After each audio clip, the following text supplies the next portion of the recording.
I would like to welcome you all to our event today. A big virtual hug to our regular attendees. I say every week, but it's very uplifting to see your names and faces on the screen.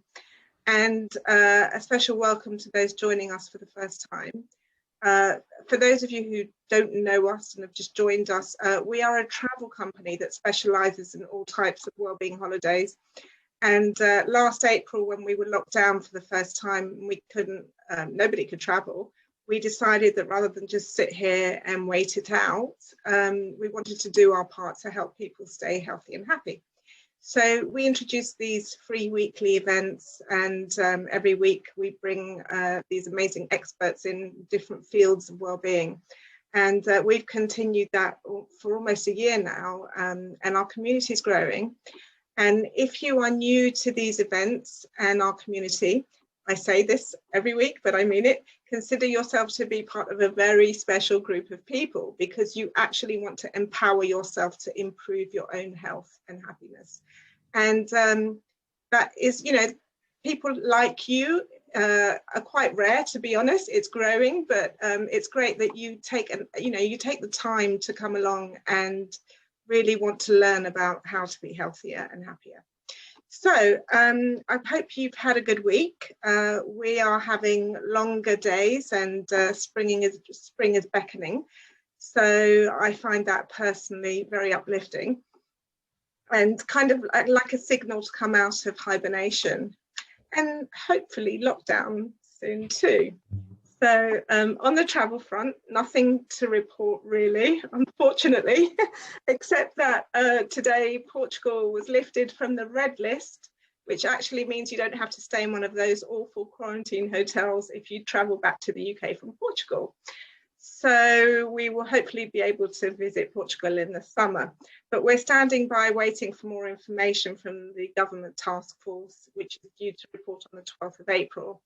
On how we will be able to resume our travelling again. So I don't know about you, but my list of destinations to visit over the next few years is growing rapidly, because I'm kind of desperate to start my travel again. But in the meantime, if you want to start researching, feel free to call our team, who is very knowledgeable about all of this, and also very helpful and friendly. And I hope those of you who have already been speaking to us and booking with us can agree with me on that.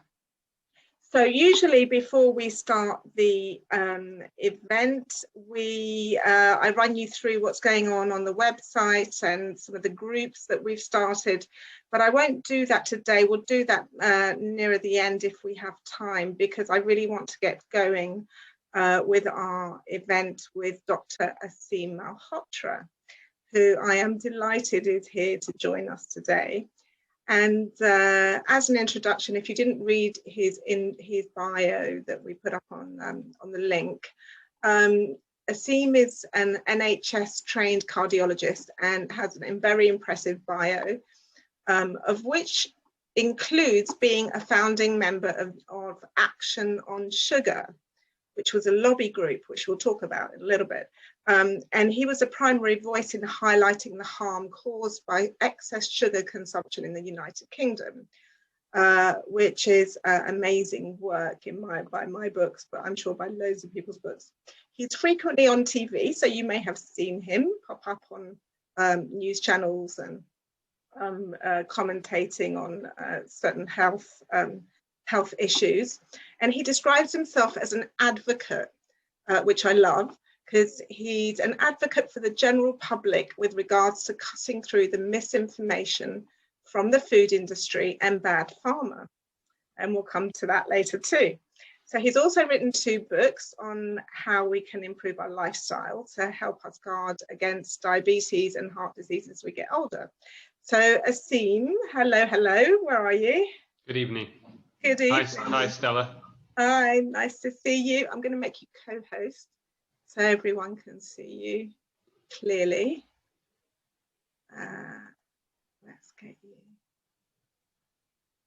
Right, okay, good to see you. Thank you for joining us. Really pleased. Thank you for having me. No, it's great. I mean, you know, I'm a fan of your work. I followed you for a while. So I'm really happy that you're here today to talk to our community and enlighten us. This is water, by the way, not vodka, in case anyone's wondering. I don't believe you. Okay, I'm joking. Okay, I think a lot of us have resorted to vodka recently, or gin. Anyway, so to start off, I want to ask you something a bit personal, actually. I want to know why you decided to start being an advocate and really pushing forward your views on the food industry and, you know, kind of cutting through all the disinformation, as you call it, rather than just kind of, I don't want to downplay this, but having more of a cushy life as a cardiologist. I'm not saying cardiologists have a cushy life, but I think you've really pushed yourself, you know, kind of pushed your head above the parapet and exposed yourself to lots of criticism too from the industry and from more conventional voices. So talk to us about why you did that. Stella, very simple, to be honest, to start with. You know, for me, it was first and foremost, this came through my experience as a doctor, seeing many patients over almost 2-decade career now in the NHS, qualified in 2001. So for me, the main reason that I started on this journey and became a public health advocate was really, I felt it was my duty and responsibility to my patients. And duty and responsibility to the patient extended beyond the consultation room, because many of the problems that are causing people's ill health start beyond the walls of the hospital. You know, they start in the environments that people grow, they live, they work. And once I'd fully understood that the causes and the reasons behind that, then I felt it was my duty and responsibility to do whatever I could to try and make changes so that everybody, even people who had never even heard of me, would be influenced or impacted in a positive way for their health through changes in people's circumstances, the information they get when it comes to health, the types of food they're eating, all of that sort of thing, basically. So that's really where it started for me. But, you know, I think what inspired my advocacy work, or, you know, made me very, you know, made me put my head above the parapet, was the fact that I was seeing on a visceral level more and more patients coming in with more chronic diseases, more misery, because, you know, you said before the beginning, health is very important to people. In fact, it's the most important thing. When you do surveys in terms of what's most important to people's lives, they say health is number one and then a happy family environment. But health and happiness is completely intertwined. So, you know, poor health means misery a lot of the time. So I'd seen that change from 2001, where things were pretty good, you know, in relative terms, in terms of the health of our nation, to get till sort of 2010, 2008, 2009, 2010. And I was working in the hospital environment, seeing more and more pressure on the NHS. And I'm also a very passionate advocate of the NHS. So you know, some of the first campaigning work I did was actually to save the NHS from private enterprise influence, because, you know, I believe in the principles of the NHS, which is you treat everybody according to clinical need, not ability to pay. It's about fairness, about justice for everybody when it comes to health, that everyone has access to that healthcare system. Seeing how bad things have got, for example, in the United States. And I knew that there were political motivations and political influences that were shifting the NHS a little bit more and more towards a privatized system. So that's where I started off. But actually, ultimately, trying to save the NHS from my perspective meant getting the population healthier, to reduce the strain on the NHS, and also to help my colleagues and you know, other staff members working with the NHS, because it was putting more and more stress on them. And what happens in that situation, I've written about this before, is you know, when you are overworked, then you know, something called compassion fatigue, you know, sets in. So, you know, the patient consultation goes beyond just giving them treatments. It's about the conversation as well. It's about reassurance. We're having less and less time for that. So the whole quality of care in the NHS was also going to decline. And I saw this, you know, pictured this happening about 12 years ago. I could see it. I could just see if this carries on as it is, our NHS will collapse. So I started that journey about in 2010. I think I made a major mainstream expose around the fact that hospital food, was awful, and I'm a cardiologist working in a big cardiac center, and we are serving junk food to our patients. Heart attack patient comes in the middle of the night, I treat him with emergency keyhole heart surgery. That's what I trained in initially. That's what I did for most of my early career. And we saved his life, and the next morning, he's being served a burger and chips by the hospital.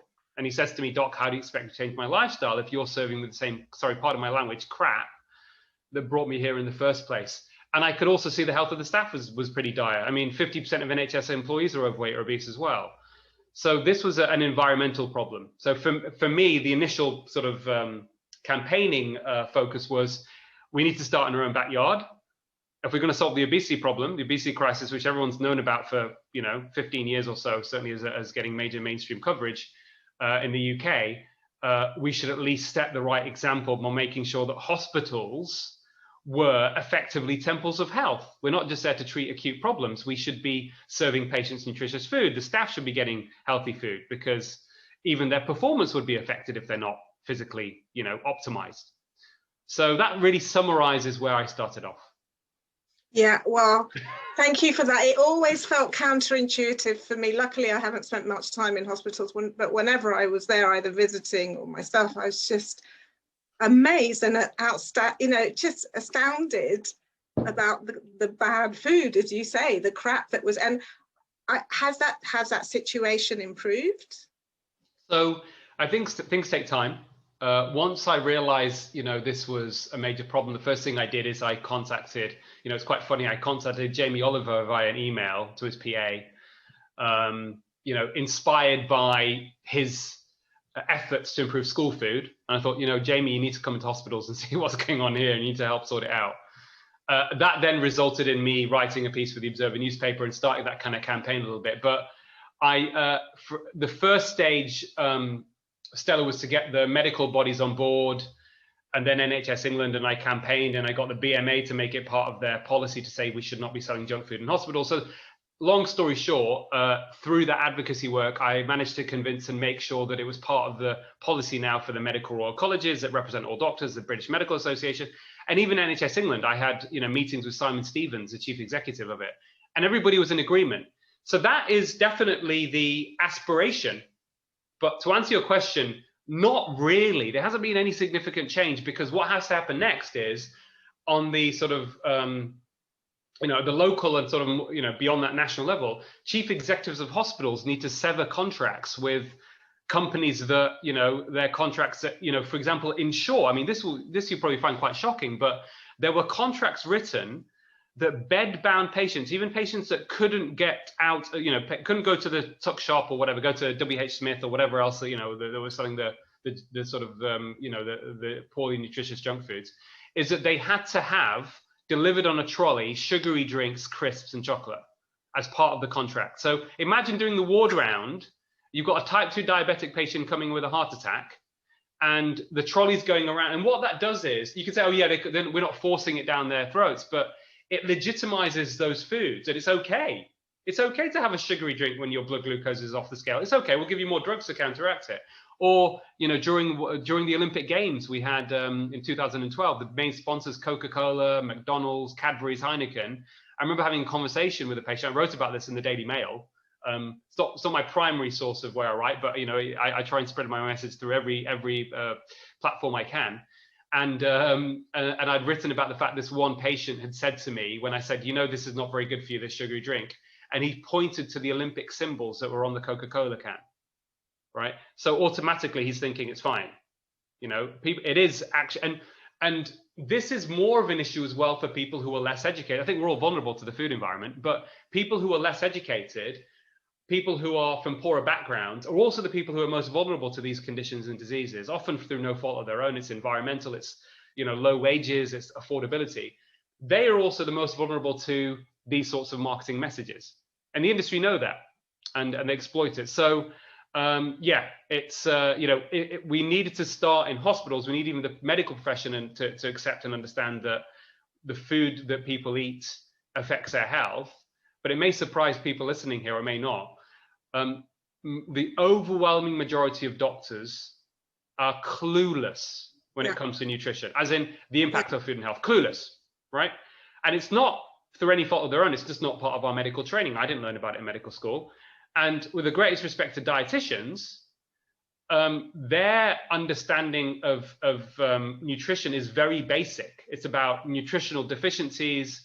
It's about building people up when they're malnourished. It's not about, they don't learn about the impact of food on chronic disease, for example, heart disease or type 2 diabetes. There is a movement now and more coming on board, and I'm collaborating with them. But in essence, it's all about, counting your calories and doing more exercise. And I won't name the hospital, but one hospital I worked in, when I approached the senior dietitians to talk about the fact, do you not think we should not really be, promoting and selling ice cream in the canteen, or, selling these, foods around the hospital?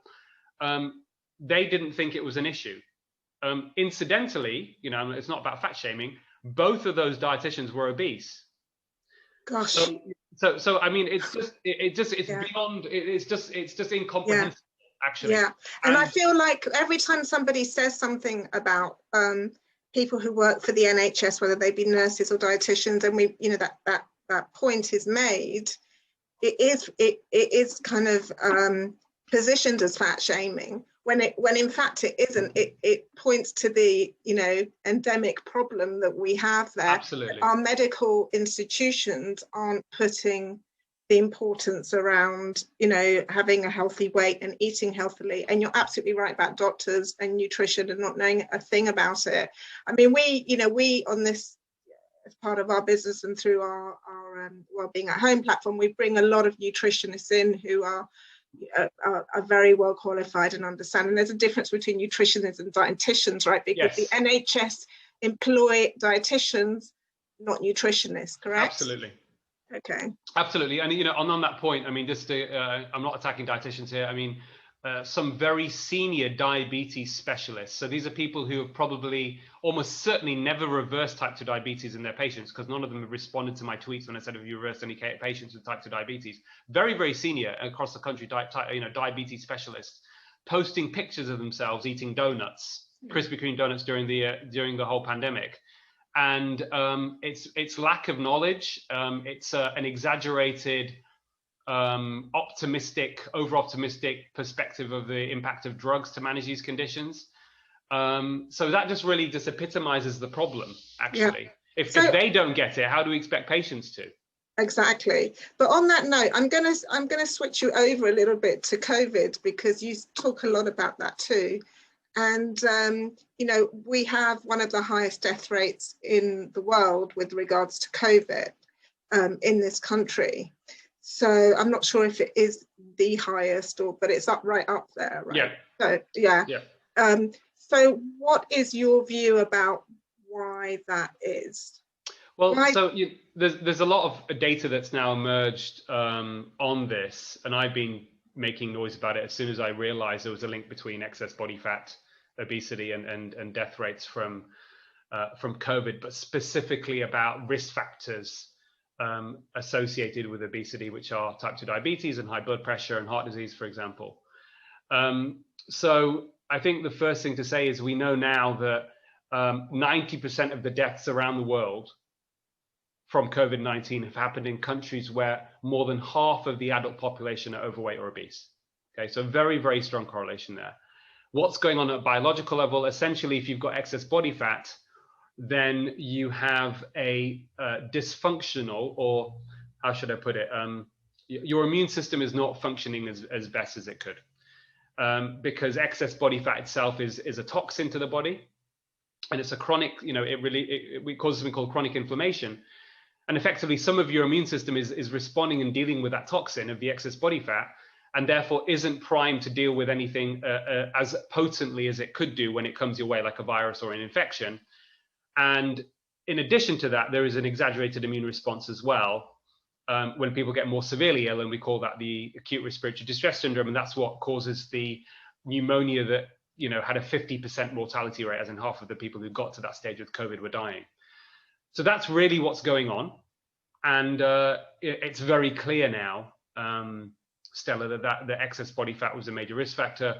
And it's not just about overweight or obese. It's up to about 40% of people who have been told they've got a healthy weight have excess body fat. So this is a problem with this definition we use of BMI, which is essentially a calculation which is your weight in kilograms divided by your height in meters squared, and it gives you this figure. If it's over 30, you're obese. Over 25, you're overweight. 18 to 25 is considered normal weight. The problem with that is it doesn't take into consideration so many issues, such as your age, your ethnicity, your muscle mass, and even your gender. So it can be very misleading, and and this is a problem as well. And most doctors, by the way, don't know this. I'm sorry to tell you this, but most doctors don't know this. Yeah. I'm very ahead of the game in terms of understanding the science and understanding, because for me, everything comes back initially to heart disease. And about 2/3 of people with heart disease will have something called a metabolic syndrome, which is essentially linked to excess body fat that starts even in people who have got a so-called normal body mass index. But you can measure it. It's basically belly fat in very simple terms. Yeah. That when you have excess belly fat, even if your weight is otherwise normal, it's a risk for all sorts of conditions such as heart disease, but probably cancer, Alzheimer's disease, as well. But what's clear from COVID is those risk factors start with, those risks start when you have excess body fat around your belly, but also, Stella, it's the other thing that's been pointed out is vitamin D deficiency. So severe vitamin D deficiency gives you probably a 10-fold risk of death from COVID-19. And many people didn't know they were vitamin D deficient because the way we live these days is 90% of vitamin D you get from sunlight. And you can get quite a bit of it from food, but not enough. So if you're not out and about enough to get it from sunlight, you will be vitamin D deficient, especially during the winter months. And of course, that's another, there was 80% of the people that in some studies that died from COVID-19 had vitamin D deficiency. So those two things combined, but it ultimately comes back down to the food we eat primarily and the way we live. And I'm sure another aspect on the immune system, which I highlighted in my book, was chronic psychological stress. And if you are stressed, and many of us are these days in the way we live, not getting enough sleep, that in itself depresses the immune system. So all these things combined explain almost all the deaths. Now, of course, there are going to be cases, and people always, email me or Twitter saying, I know somebody that was fit and active and died, and it's very sad. And these things can happen, but it's still extremely rare when you look at the bigger picture. One of the things also missing from this discussion a little bit, and it may or may not be relevant to the people who are joining us today, but something that you should be aware of, too much exercise is bad for you. A lot of people are over-exercising. I see people having heart attacks in their 40s who have got six-packs. Because Aseem, you're jumping ahead. You're going into my questions. I'm joking, but anyway, so yeah, the point is because that's a really good. We'll come to that. Okay. I just want to just state where we are. Continue here about belly fat, and I want to actually, at this point, I think it's a good time to talk about your approach, and specifically your books, because this one, the Piopi diet, which I've devoured, it's more of a lifestyle rather than a diet, of course.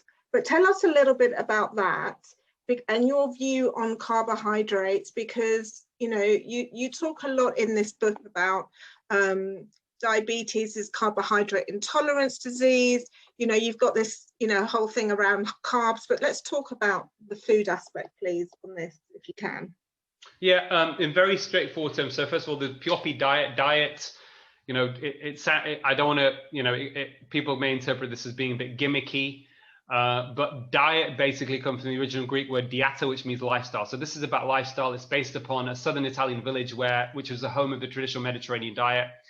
And they have, I went and visited and researched in this village and spent time there with the people, and people age really well. So, people in their 90s who are still agile and active and mentally very sharp. And I went there with my co-author, Donal O'Neill, who's a former international athlete, and we tried to look at the secrets of this village and marry those secrets of the village with what we know of the up-to-date science around these conditions such as type 2 diabetes and heart disease and being overweight.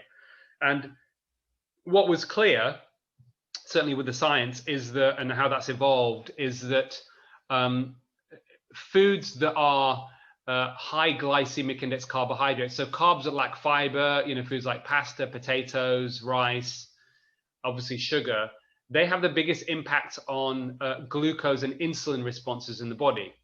Now, there's no issue with having these foods in small amounts, but we have been overdosing on a population level on these foods since the late 70s and early 80s, when guidelines were changed because of a fear of fat and this association that was made between eating fat and cholesterol and heart disease, because heart disease was a big killer up until the 60s and 70s. It was, it's still the biggest killer in the world, but the death rates from heart disease were very high during that time.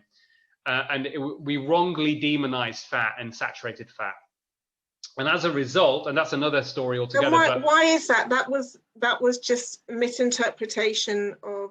It was based upon a hypothesis from a scientist called Ancel Keys, primarily, who in America, he was convinced that dietary fat was driving heart disease in countries such as the UK and the US, and some other sort of Northern European countries, whereas there was almost no heart disease in places like Italy and Spain and Greece.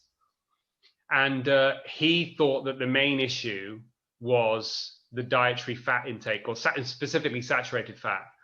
And he made a study which showed a correlation, but it was quite a weak correlation, and it wasn't replicated. And through his scientific influence and political power, he was able to influence the president of the United States. Anyway, there's a long story there, and he was funded by the sugar industry. And there was a guy called John Yudkin, who was a British scientist, who said it's sugar. It's not saturated fat that's causing the problem. But Ancel Keys seemed to win his argument, and it caused a change in the dietary guidelines.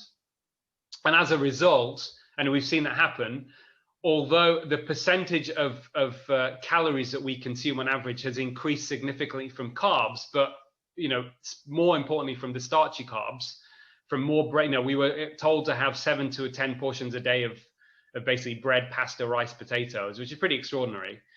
And we've done that. We've actually followed the guidelines. Overall, our calories have increased on average by about 300 to 400 per day per person. But as a percentage of calories, most of it's coming from, more of it's coming from carbohydrates. And when you look on what happens on an individual level, when people eat these foods, Stella, and we have something called continuous glucose monitors, the foods even that people think are healthy, even your brown breads, for example, or brown rice or whatever, will have a big impact on your blood glucose. People don't know it. Over time, that's going to cause something called insulin resistance. The hormone insulin gets secreted, and that's what leads to conditions like type 2 diabetes. But it's also the precursor, the most important risk factor, and most people, again, don't know this, for heart attacks.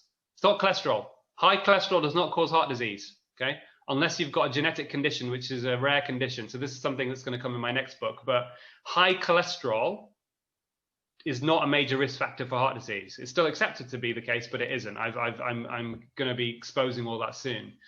The major issue is insulin resistance and too much glucose, basically, that we're eating. This is quite shocking stuff that you're saying here, because it kind of just contradicts everything that we're told. No, I know.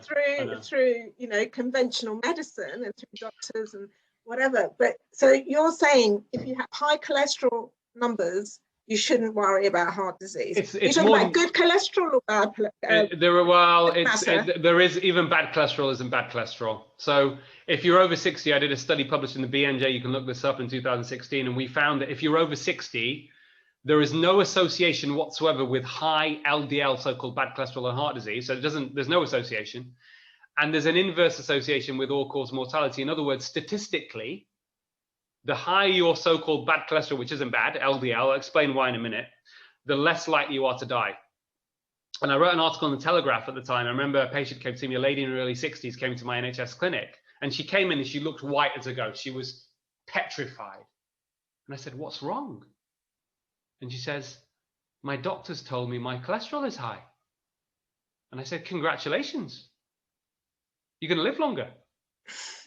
And she was, I spent time explaining to her, and she was reassured, and she left the consultation room with a smile on her face.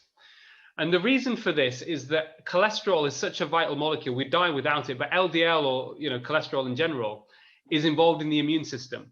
So elderly people are more vulnerable to dying from infections like pneumonia or gastrointestinal infections. and it seems to have a role in in protecting elderly people from from an early death, statistically. So the bottom line is we shouldn't be worrying about it. We've got it wrong, majorly wrong. In fact, I started my journey in 2013. I wrote a piece in the BMJ, which became world news because it was a cardiologist saying saturated fat is not the major issue and we should focus on sugar. And it was front page of 3 British newspapers. It was CNN International, Fox News, you name it. And I explained in that 800-word editorial exactly why we'd got it wrong. But since then, we can get things wrong, and the science changes. If anything, all the data has now confirmed what I'd written, which I actually put with a bit of a question mark then. So why aren't things changing, Aseem? Why isn't this kind of filtering through our health system? Okay, so the real battle in healthcare, Stella, we have, I'll answer it more broadly, but in very brief terms, is one between truth versus money. That's it. No conspiracy theories. We've got too much commercial influence on our health. So imagine, like say, okay, statin drugs or cholesterol-lowering drugs are a $1 trillion industry. Okay, so somebody comes along and says these drugs, for the overwhelming majority of people, I'm not saying they don't have some role to play, are essentially useless, are not going to do anything for them, and are going to potentially cause them harm from side effects. That's a huge industry going down the drain overnight. That truth getting out is going to be a problem. It doesn't matter if you're absolutely spot on and correct, there is a problem. So the barrier to this change, unfortunately, and it's for me, it's not right. This should not be the case, but that is the real reason. That's the main reason. It will change. It will take a bit of time, and I will keep advocating for it. And there are other doctors and scientists saying the same thing. But that's one of the major barriers. And so it's not just all money. There's an intellectual bias. There's people having to, a lot of very powerful, influential doctors having to admit they're wrong. So, someone's written, it's shocking. It's like tobacco scandal. Yeah, absolutely right. Absolutely right. When it comes to the food industry, if people are interested in reading about this, there's a great document online, which is free access. And if you've got half an hour to 45 minutes, sit down and read it. It's not overly scientific. The general public can read it. It is absolutely fascinating, and it informed me a lot. And it's written by a professor, a public health professor in America called Kelly Brownell. And it's called Big Tobacco Played Dirty and Millions Died. How similar is big food? And he mentions, to summarize it, he says it took 50 years from when the first links between smoking and lung cancer were published in the scientific press to changes in regulations like public smoking bans and taxing cigarettes and the public education campaign that cigarettes were harmful. It took 50 years, and the reason it took 50 years is because big tobacco adopted a corporate playbook strategy of planting doubt, confusing the public, downright denial, and even buying the loyalty of scientists to say that their products are essentially to promote their products being safe. So imagine the pharmaceutical industry. We've got to understand these industries have their primary purpose and obligation is to produce profit for their shareholders, not to give you the best treatment. The problem we've got, it doesn't mean, I'm not saying all these industries are completely evil, but that's what they're driven by. Sure. But the problem is in the failure of regulation is the people such as doctors and academic institutions, medical journals, the problem is they collude with industry for financial gain. And their responsibility should be to patients and scientific integrity primarily. Yeah. Someone's asked to repeat the article title. Yeah, it's called Big Tobacco Played Dirty and Millions Died.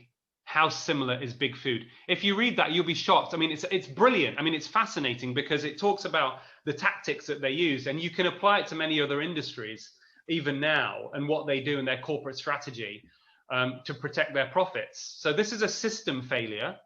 I still genuinely believe most people are good people, good human beings. They want to do the right thing, but they're trapped within the system. So we need to change the system to get, so that everybody can be helped, because ultimately it's all self-defeating. If the society is unhealthy, it will come back each and every one of us. We don't live in cocoons. We function in a society together. We are dependent upon the bus driver, the cleaner, the person that builds our houses, the plumber, the electrician. If they're all sick, okay, because they're not educated enough or whatever else, or more vulnerable, it will affect us. Beyond the moral obligation here, even from a purely selfish perspective. Sorry, we're going off on one a little bit. No, it's really important. No, these are really important points. And I think the less educated you are, the more you rely on what your doctors tell you as being the law, so to speak, as being gospel. So, I mean, I think that's where the actual issue is, because Still, having said that, there's a comment here about statins, people, people being thrown off doctors' lists because they refuse to take statins. There's a lot of people under pressure to do this. But what if you don't know? And what if you don't, you as you say, you're less educated? How do you go about that, apart from come to events like this? Stella, it's hard. That's why if it was easy for everyone to do it, I wouldn't need to do what I'm doing. Sure. I think that, in very basic terms, I think we have to have a healthy skepticism. I think you need to remember doctors want to do the right thing. Most of them go into the profession because we genuinely care about our patients, and it's a noble profession. The reasons I went into it were for that purpose, and I enjoyed science and I was interested in it as well. So it's a great combination, for a lot of medics.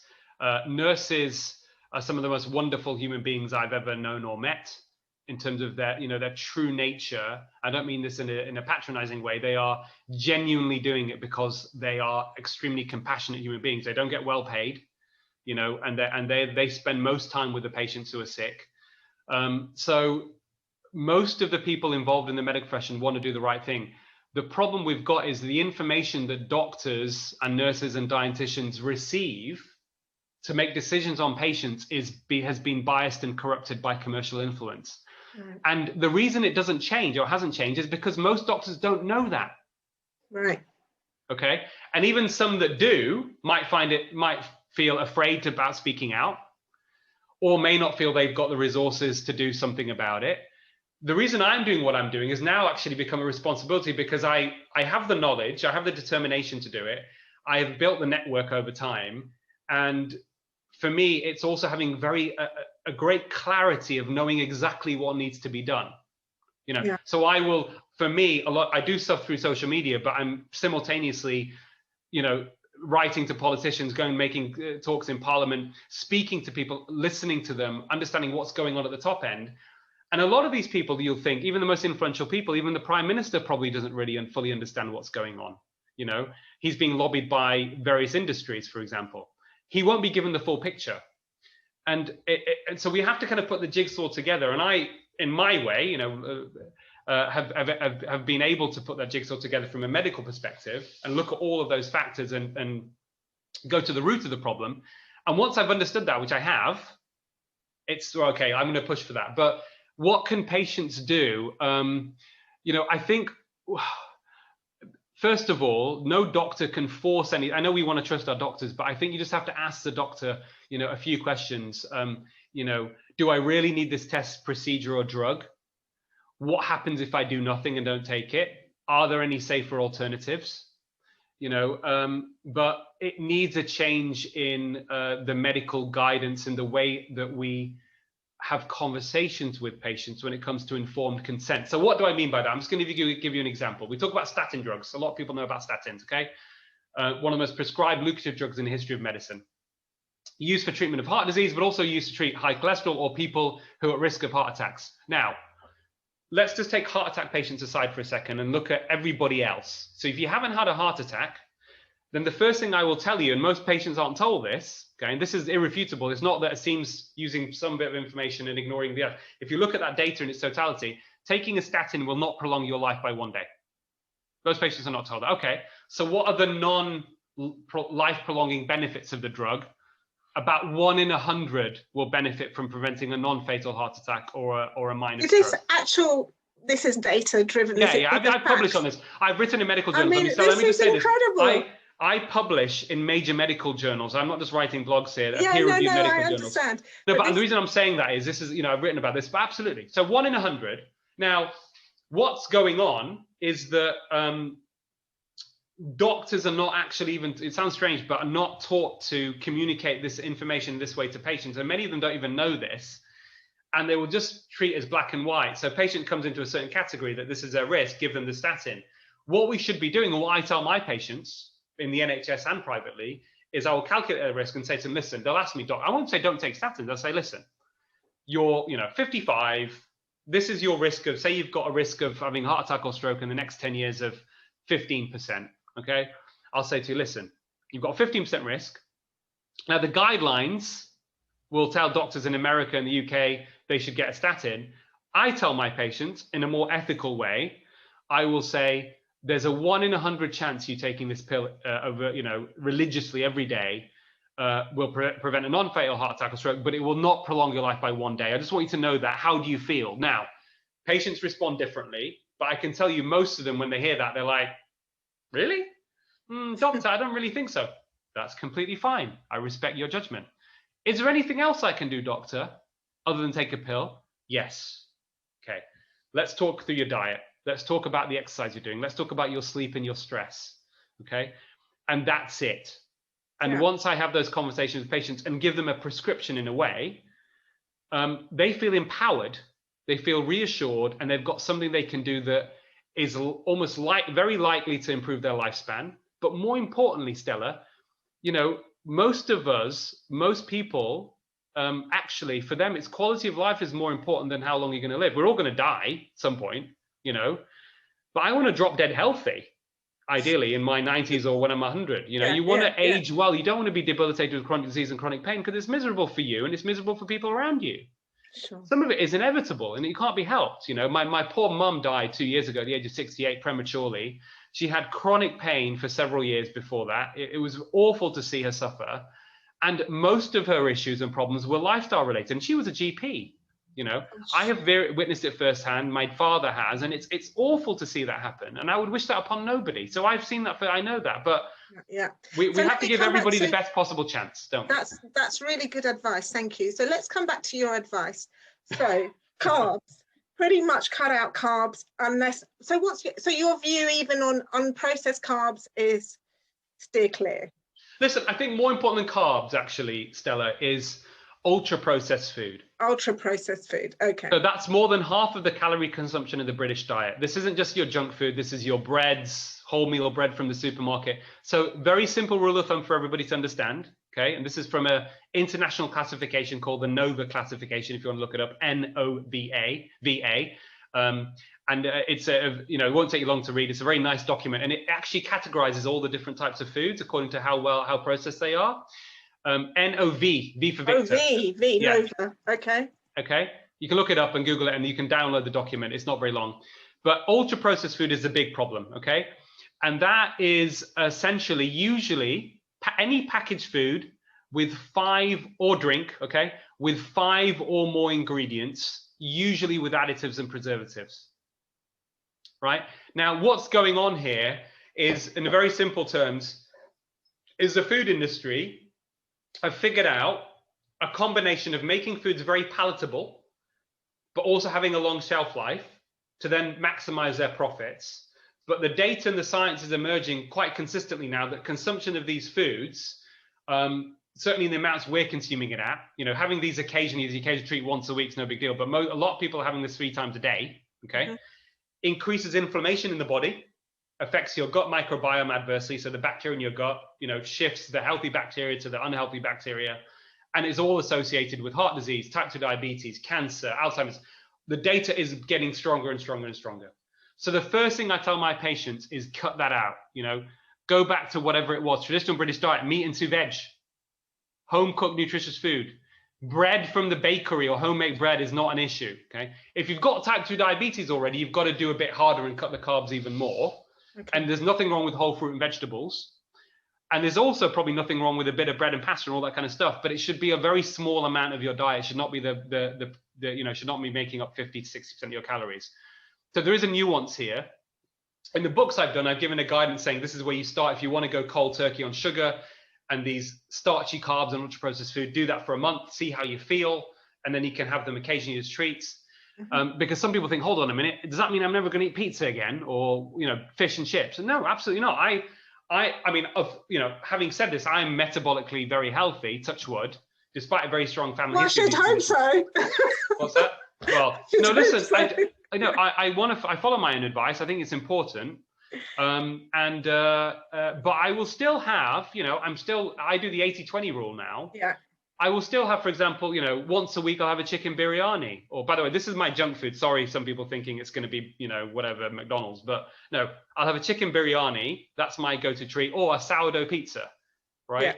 Yeah. But most of the rest of the time, I mean, I don't touch anything out of a packet, because once you're somebody like me and you understand the science and you pick up this stuff and you see the E numbers and all this rubbish in them, I can't even touch. I mean, my brain is wired now to see these foods as toxic. The sad thing is most other people don't know this and are still eating this stuff, and then trying to figure out why they're miserable, why their health is getting adversely affected, because they're also addictive. They're mildly addictive as well. But you can break that addiction and the cravings by going cold turkey for 3 to 6 weeks. You will see a big difference in your life and your health. So now let's get to your whole premise on exercise, because you say that you can't exercise yourself out of bad diet, basically. Yeah. And there's loads of people. I mean, I've known, especially men, in particular men, I see that a lot with men who are in their 40s and 50s who do a lot of kind of high energy fitness stuff, or marathon running or cycling, and then they feel they can eat anything that they want. And they can get away with that. But that's not true, right? It's not true at all. So you can be slim, complete and very little body fat, doing loads of exercise, and you're consuming too much sugar. It's going to have an adverse effect on your health. So the adverse effect of your health from food happens even before you become overweight or have excess body fat. In the same way, let's just give you an example: cigarettes. Okay, you can look super healthy, but you're smoking. The toxins of the cigarettes are having an effect on your arteries. Toxins in food are doing the same thing, independent of your weight. Right. That's the first thing. Second thing, when it comes to weight loss, exercise has very little benefit. I'm a big advocate of exercise, but a lot of people do it because it's addictive and it's like a drug and you feel high, and it's great for mental health. But you don't have to overdo it. Do what you enjoy. Keep moving. Don't be sedentary. Really good for health. But when it comes to weight, it's what you eat. So it's about getting the amount right. But of course, overdoing it, and I'm talking about people who are doing more than an hour a day of intense exercise, to just give it in perspective, that's when you're going to start having problems. Especially after the age of 40, when your body still is not the same as it was in your 20s, and you've got to be careful of your joints, your knees, your hips, all that kind of stuff. And I see lots of people who have problems with their knees and hips and end up in chronic pain from arthritis because they were running on the road and doing marathons and that kind of thing. So we've overplayed exercise in a big way. We need to just do it in moderation.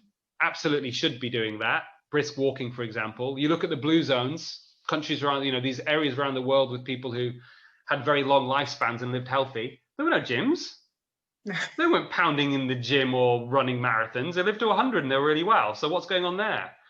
It was just simple, moderate exercise, just moving and getting out and about and walking and that kind of stuff, and just eating well and having really strong community and sense of community and good relationships with people around them. And that's your point also. You cover that in both your books, about stress and sleep, right? Those super important. Massively so. It's all a synergy, all interacts. And I think the thing about stress, and I think more and more will come out from that, and I think one of the things obviously that's really great about Stella, about your work and what you do, is that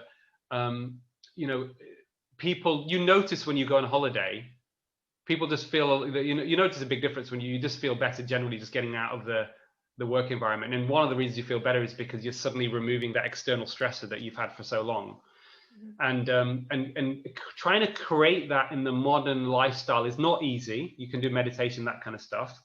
But I would say that people, we need to be investing more in wellness in general, and if hypothetically, I'm not saying I want to do politics in any way, but I'm just saying hypothetically, if I was a prime minister, I had a magic wand, one of the things I would campaign on would say that, we should have a 3-day weekend.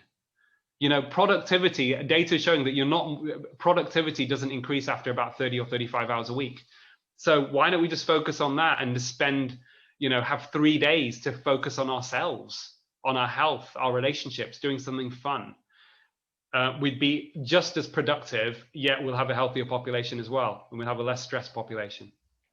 Well, we think you should all go into, we think you should go into politics. I think we can start, you'll start with some supporters here. But I think, yeah, I mean, all brilliant advice. Thank you so much for your time. And, I just have one question for you. Of course. What's your view on this, on the vaccine? I see you got people who vote for you.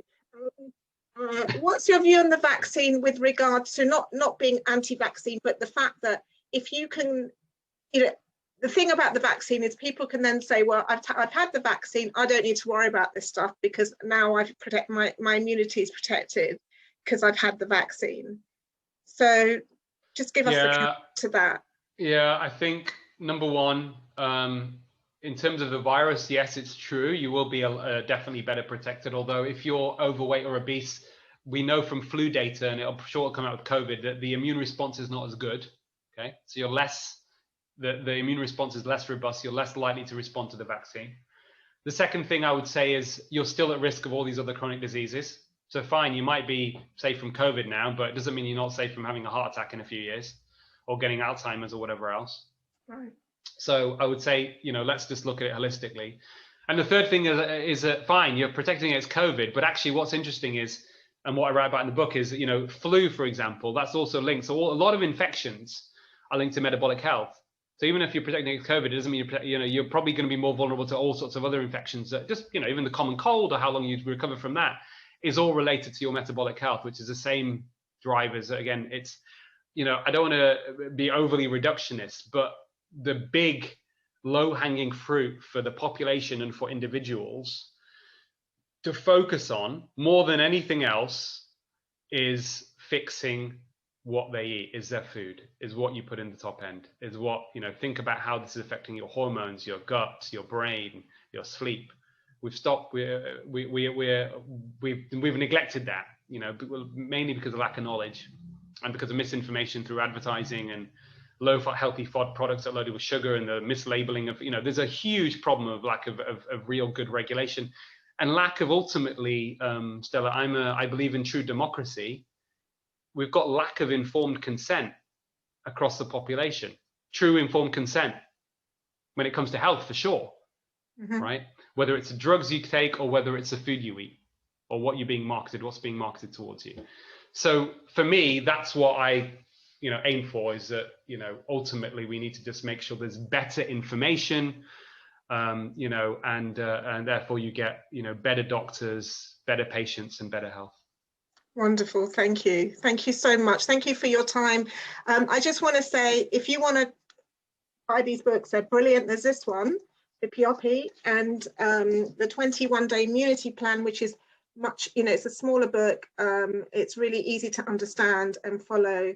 And that, as Aseem says, will protect you not just from COVID, but from a whole load of different conditions and diseases, and just to stay healthy into old age, which is what we all want to do. So Aseem, I won't keep you any longer because I know your time is limited. It's been wonderful having you. Thank you for being with us. And yeah, maybe one day we'll get you back for more if you're willing to give us a bit more time. Sure. Well, when my next book comes out on cholesterol and statins or whatever else, which is later in the year, I'll be happy to go through that as well. So we can talk through it then. Yeah, wonderful. Right. Thanks everybody for taking time on Saturday evening to listen to listen to my gospel. All right. Brilliant gospel. Take care. Take care. Bye. Bye. Bye.